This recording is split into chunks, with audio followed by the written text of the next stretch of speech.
नमस्कार मित्रों, आपकी अपनी कोचिंग सुमन हिंदी क्लास में आपका हार्दिक अभिनंदन है। आज मैं भक्ति काल के 25 बहुत ही महत्वपूर्ण प्रश्न लेकर आपके समक्ष उपस्थित हूँ। जैसा कि आपको पता होगा, इस चैनल के माध्यम से TGT, PGT, UGC net, assistant professor सभी के लिए 25 प्रश्नों की सीरीज चलाई जा रही है। तो इससे पहले मैंने 3 आजकल के वीडियो डाले हैं। आजकल के बहुत ही अच्छे प्रश्न आपको आगे भी मिलेंगे, लेकिन आज मैं भक्ति काल के 25 बहुत ही महत्वपूर्ण प्रश्न लेकर आपके समक्ष उपस्थित हूँ। ये भक्ति काल का प्रैक्टिस सेट 1 है। तो देखते हैं इन महत्वपूर्ण प्रश्नों को।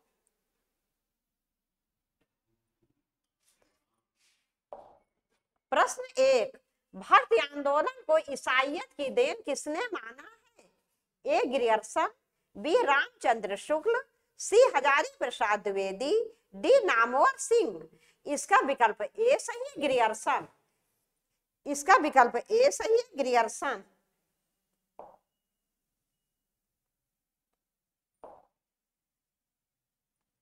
इसका विकल्प ए सही है, ग्रियर्सन। ग्रियर्सन ने भक्ति काल को ईसाइयत की देन मानी है। कहने का अर्थ ये है, ग्रियर्सन के अनुसार, भाई ग्रियर्सन कौन थे? अंग्रेज थे। तो भक्ति आंदोलन को किसकी देन मानेंगे? ईसाइयों की देन मानेंगे। रामचंद्र शुक्ल जी, रामचंद्र शुक्ल जी की ऐसी मान्यता है कि जो भक्ति आंदोलन था वो विदेशी आक्रमणकारियों के प्रभाव से आया था, इस्लामी धर्म के प्रभाव से, क्योंकि उस समय यहाँ मुसलमानों का शासन हो गया था। और बाबू गुलाब राय क्या मानते हैं? वो ये मानते हैं कि जो भारतीय पराजित हो गए थे विदेशियों से, तो जो भारतीयों की पराजय थी उसके कारण भक्ति आंदोलन जो है इतना उन्नत पर था। हजारी प्रसाद द्विवेदी जी स्वाभाविक चिंतन धारा का विकास मानते हैं भक्ति आंदोलन को। उनके अनुसार यदि इस्लाम भारत ना भी आया होता तब भी 16 आने भक्ति भावना ऐसी ही रहती जैसी थी। अगला प्रश्न, प्रश्न 2, भक्ति काव्य को भारतीय चिंताधारा का स्वाभाविक विकास किसने माना है? ये चिंता नहीं, चिंतन होगा, चिंतन। तो भक्ति काव्य को भारतीय चिंतन धारा का स्वाभाविक विकास किसने माना है? ए नामवर सिंह, बी हजारी प्रसाद द्विवेदी, सी बच्चन सिंह, डी डॉक्टर राम कुमार वर्मा। इसका विकल्प बी सही, हजारी प्रसाद द्विवेदी। हजारी प्रसाद द्विवेदी जी भक्ति काव्य को भारतीय चिंतन धारा का स्वाभाविक विकास मानते हैं। बच्चन सिंह जो है भक्ति काल को मध्यकाल मानने के पक्ष में बिल्कुल भी नहीं है। उनके अनुसार भक्ति काल का नाम भक्ति काल उचित है। अगला प्रश्न 3, पराजय के बाद व्यक्ति अपनी आध्यात्मिक श्रेष्ठता प्रदर्शित करना चाहता है।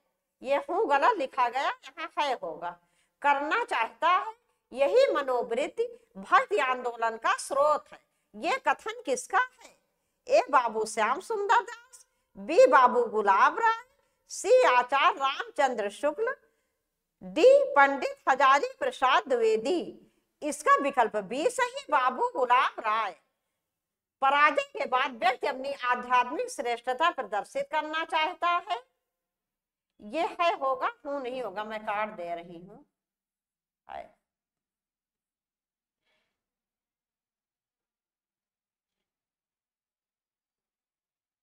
यही पराजय के बाद व्यक्ति अपनी आध्यात्मिक श्रेष्ठता प्रदर्शित करना चाहता है।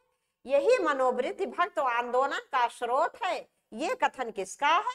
तो इसका विकल्प बी सही, बाबू गुलाब राय। बाबू गुलाब राय जी के अनुसार जब व्यक्ति पराजित हो जाता है तो उसके लिए ईश्वर की आराधना के अलावा कोई दूसरा माध्यम नहीं बचता है। इसीलिए इनके ये कथन है कि पराजय के बाद व्यक्ति अपनी आध्यात्मिक श्रेष्ठता प्रदर्शित करना चाहता है। यही मनोवृत्ति भक्ति आंदोलन का स्रोत है। अगला प्रश्न 4, भक्ति काल को हिंदी साहित्य का स्वर्ण युग किसने कहा? ए महावीर प्रसाद द्विवेदी, बी बाबू गुलाब राय, सी डॉक्टर श्याम सुंदर दास, डी आचार्य रामचंद्र शुक्ल। इसका इसका विकल्प सी सही है, डॉक्टर श्याम सुंदर दास। श्याम सुंदर दास जी ने भक्ति काल को हिंदी साहित्य का स्वर्ण युग कहा। और यदि मित्रों आपसे पूछा जाए भक्ति काल को हिंदी साहित्य का स्वर्ण काल किसने कहा, तो स्वर्ण काल कहा है जॉर्ज अब्राहम ग्रियर्सन जी ने। जॉर्ज अब्राहम ग्रियर्सन जी ने भक्ति काल को हिंदी साहित्य का स्वर्ण काल कहा है। और बाबू श्याम सुंदर दास जी ने भक्ति काल को हिंदी साहित्य का स्वर्ण युग कहा है। लेकिन यदि कभी ऐसा कि स्वर्ण युग पूछ लिया जाए और श्याम सुंदर दास जी विकल्प में ना रहे, ग्रियर्सन है, तो आपका उत्तर ग्रियर्सन हो जाएगा। या कभी स्वर्ण काल आ जाए और ग्रियर्सन विकल्प में ना रहे, श्याम सुंदर दास रहे, तो आपका उत्तर श्याम सुंदर दास हो जाएगा। लेकिन मुख्य रूप से भक्ति काल को हिंदी साहित्य का स्वर्ण युग नाम दिया है श्याम सुंदर दास ने, और स्वर्ण काल नाम दिया है जॉर्ज अब्राहम ग्रियर्सन ने। और यदि पूछा जाए कि सबसे पहले भक्ति काल को स्वर्ण काल नाम किसने दिया, तो वो भी दिया है जॉर्ज अब्राहम ग्रियर्सन ने। अगला प्रश्न, प्रश्न 5, हिंदी साहित्य के इतिहास में नामकरण की दृष्टि से कौन सा काल सबसे कम विवादास्पद रहा है? ए आदिकाल, बी रीतिकाल, सी आधुनिक काल, डी भक्ति काल। इसका विकल्प डी सही, भक्ति काल। हिंदी साहित्य के इतिहास को कितने भागों में बांटा गया? 4 भागों में, मुख्य रूप से 4 भागों में बांटा गया है, जिसमें भक्ति काल का नामकरण सबसे कम विवादास्पद रहा है। एक मत से लगभग सभी विद्वानों ने भक्ति काल को भक्ति काल नाम दिया है, मतलब देने पर सभी विद्वान सहमत थे। और सबसे अधिक विवादास्पद यदि पूछा जाए कौन सा काल रहा है हिंदी साहित्य के इतिहास का, तो आपका उत्तर होता है आदिकाल। आदिकाल नाम पर बहुत विवाद है, किसी ने इसको आदिकाल नाम देने के पक्ष में है कोई, और कोई वीर गाथा काल, कोई बीज बपन काल, कोई संधि काल, कोई चारण काल। लेकिन सबसे मान्य क्या कौन सा नाम था? आदिकाल। तो आदिकाल के नाम पर बहुत अधिक विवाद है। तो सबसे अधिक विवाद पूछा जाए तो किस पे है? आदिकाल पे। सबसे कम विवाद भक्ति काल पे। अगला प्रश्न, प्रश्न 6, भक्ति को धर्म का रसात्मक रूप किसने कहा है? ए डॉक्टर ग्रियर्सन, बी आचार्य शुक्ल, डी डॉक्टर राम कुमार वर्मा, सी डॉक्टर राम कुमार वर्मा, डी राहुल सांकृत्यायन। इसका विकल्प बी सही है, आचार्य शुक्ल। आचार्य शुक्ल, आचार्य शुक्ल जी ने धर्म को भक्ति का रसात्मक रूप कहा है। अगला प्रश्न, प्रश्न 7, भक्ति काल को हिंदी साहित्य का स्वर्ण युग कहा जाता है। वो प्रश्न मित्रों अलग था, वो था किसने कहा है स्वर्ण युग, और ये है भक्ति काल को हिंदी साहित्य का स्वर्ण युग कहा जाता है। क्यों कहा जाता है? एक, इस काल में हिंदी साहित्य की सभी विधाओं में साहित्य सृजन हुआ। बी, इस काल की रचनाएं अत्यंत लोकप्रिय एवं उत्कृष्ट हैं। सी, इस काल में सर्वाधिक साहित्य रचा गया। डी, इस काल में हिंदी को राजभाषा के पद पर प्रतिष्ठित होने का अवसर मिला। इसका विकल्प बी सही है, इस काल की रचनाएं अत्यंत लोकप्रिय एवं उत्कृष्ट हैं। तो भक्ति काल की सभी रचनाएं बहुत ही लोकप्रिय और उत्कृष्ट हैं। और लोकप्रिय उत्कृष्ट होती क्यों ना, एक से एक महान संत और कवि विद्वान हुए हैं। आप किसी को भी देख लो, कबीर दास जी की रचनाएं हो, उनके दोहे पद हो, या सूरदास जी जो आकाश के सूर माने गए हैं, या तुलसीदास जी जो आकाश के चंद्र माने गए हैं, सुंदर दास जी जो कि बहुत ही विद्वान माने गए हैं संत काव्य में। तो इस प्रकार से इस काल की रचनाएं अत्यंत लोकप्रिय एवं उत्कृष्ट हैं, जो शायद हिंदी साहित्य के किसी भी काल में नहीं मिलती हैं। अगला प्रश्न, प्रश्न 8, भक्ति आंदोलन को इस्लामी आक्रमण से पराजित हिंदू जनता की असहाय एवं निराश मना स्थिति किसने जोड़ा है? ए, महापंडित राहुल सांकृत्यायन, बी, डॉक्टर हजारी प्रसाद द्विवेदी, सी, आचार्य रामचंद्र शुक्ल, डी, आचार्य नंद दुलारे वाजपेयी। इसका विकल्प सी सही है, आचार्य रामचंद्र शुक्ल। आचार्य रामचंद्र शुक्ल भक्ति आंदोलन को इस्लामी आक्रमण से पराजित जनता की असहाय और निराश मना स्थिति से रामचंद्र शुक्ल जी ने जोड़ा है। इनके कहने के अनुसार कि जब व्यक्ति पराजित हो जाता है, जब दूसरों का देश में शासन हो जाता है, तो व्यक्ति के पास तो व्यक्ति क्या कर सकता है, वो अपनी श्रेष्ठता के गुणगान तो कर नहीं सकता है, तो क्या करेगा, केवल ईश्वर के शरण में जाएगा और भक्ति करेगा, इसके अलावा कोई दूसरा उपाय उसके पास नहीं रह जाता है। अगला प्रश्न, प्रश्न 9, भक्ति द्राविणी उपजी लाए रामानंद किसने कहा है? ए रामानंद, बी तुलसीदास, सी सूरदास, डी कबीर। कबीर भी रा नीचे आ गया है मित्रों, इसको मैं यहाँ ऐसे बना दे रही हूँ ठीक से, रा कबीर, कबीर, या मैं यहाँ काट के लिख दे रही हूँ कबीर।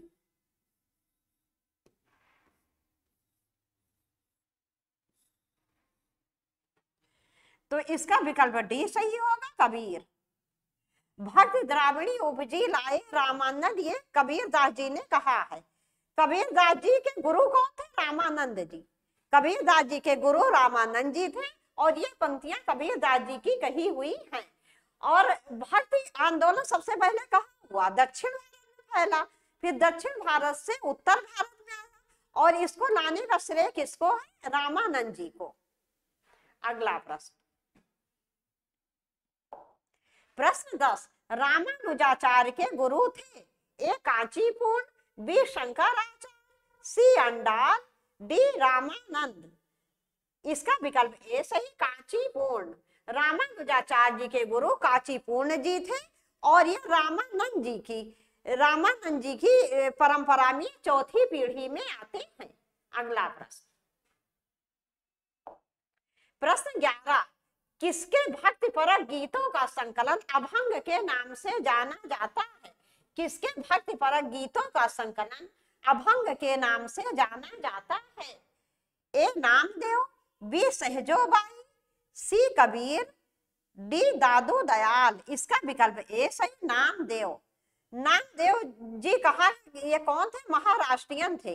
ये महाराष्ट्र के रहने वाले थे। मराठी में इनके गीतों का जो संकलन था वो अभंग के नाम से जाना जाता था और हिंदी में इन्होंने बहुत से गीतों का संकलन किया है। अगला प्रश्न,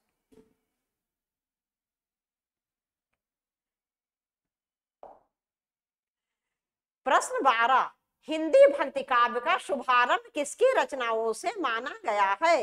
ए कबीर, बी नामदेव, सी सूरदास, डी तुलसीदास। इसका विकल्प बी सही, नामदेव। नामदेव जी पहले मराठी में अभंग के नाम से गीतों का इन्होंने संकलन किया था और हिंदी में भी इन्होंने बहुत से गीतों का संकलन किया और भक्ति काव्य में सबसे पहले जो गीतों का शुभारंभ हुआ है, काव्य का शुभारंभ हुआ है, वो इन्हीं से हुआ है। किससे? नामदेव जी से।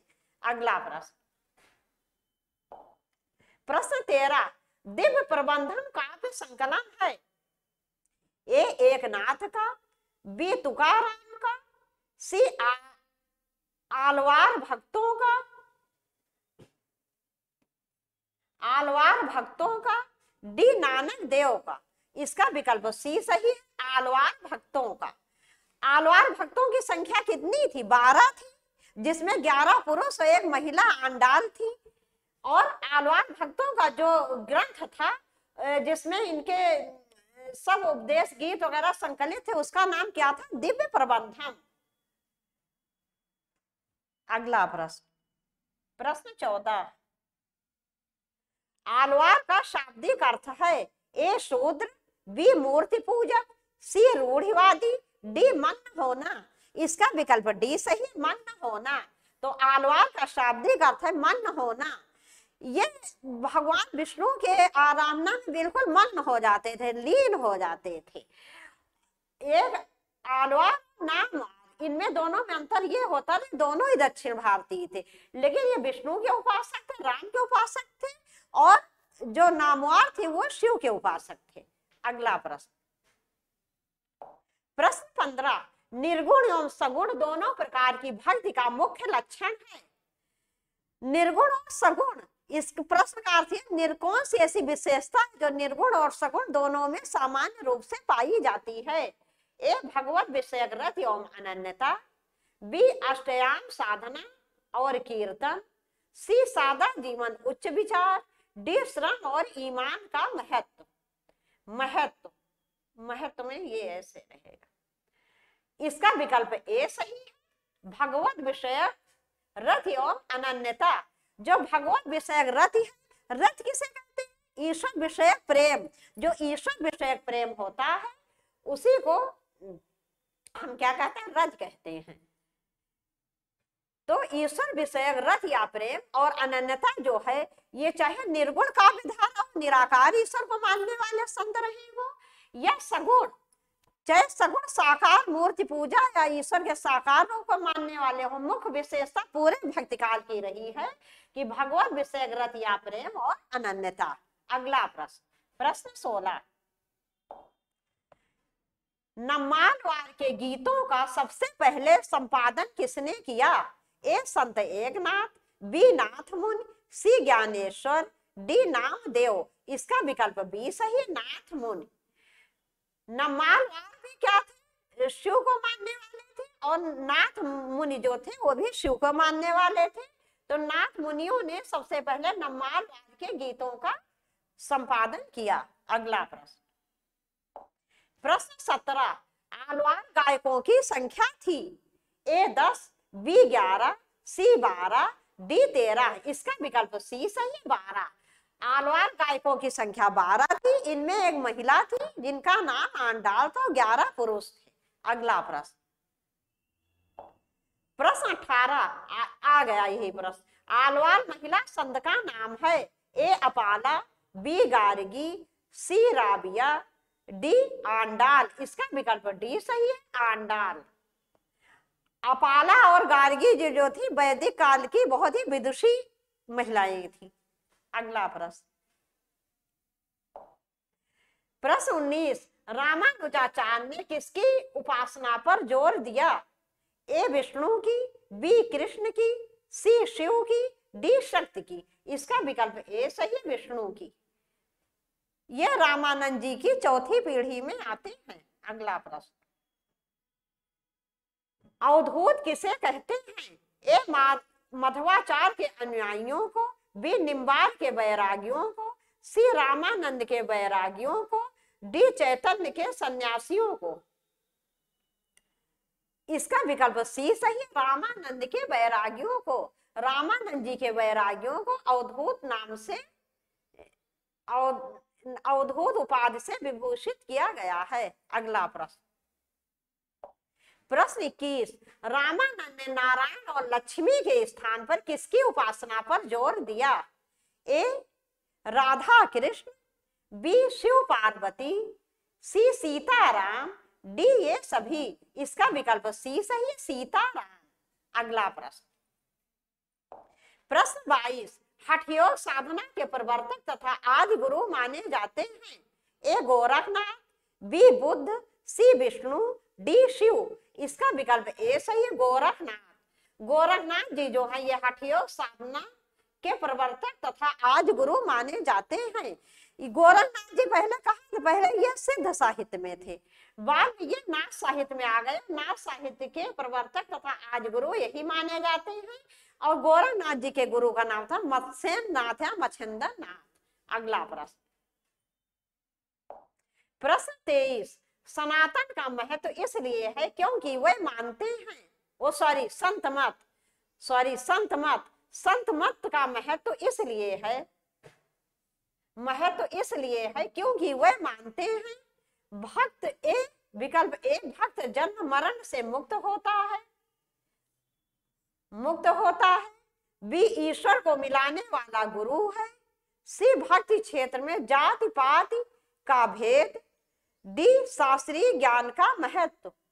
इसका विकल्प बी सही है, ईश्वर को मिलाने वाला गुरु है।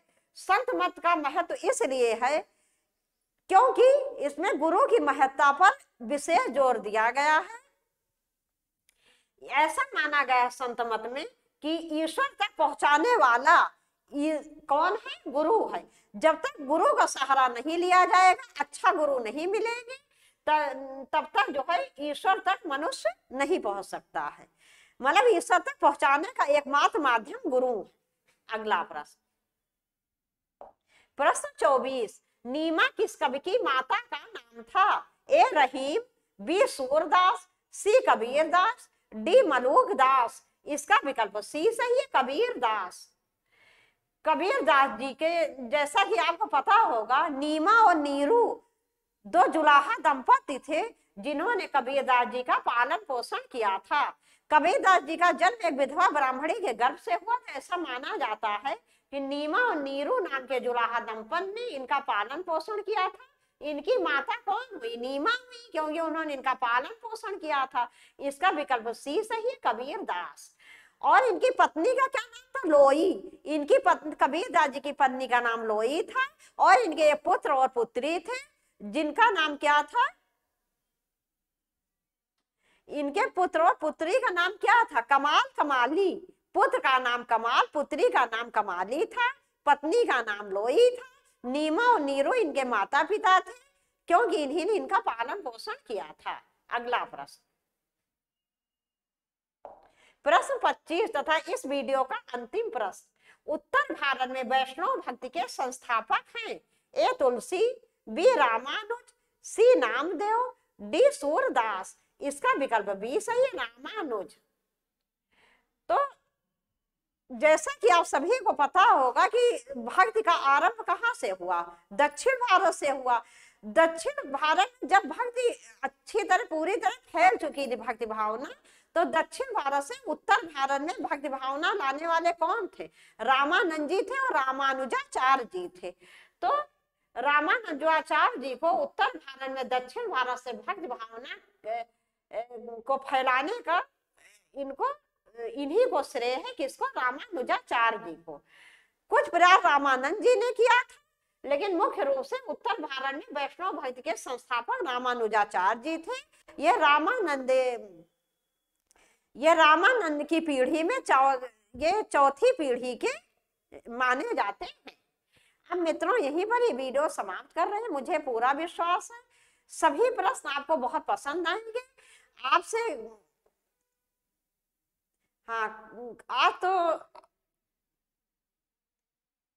कल आपसे फिर मिलेंगे भक्ति काल के 25 बहुत ही महत्वपूर्ण प्रश्नों के साथ। धन्यवाद।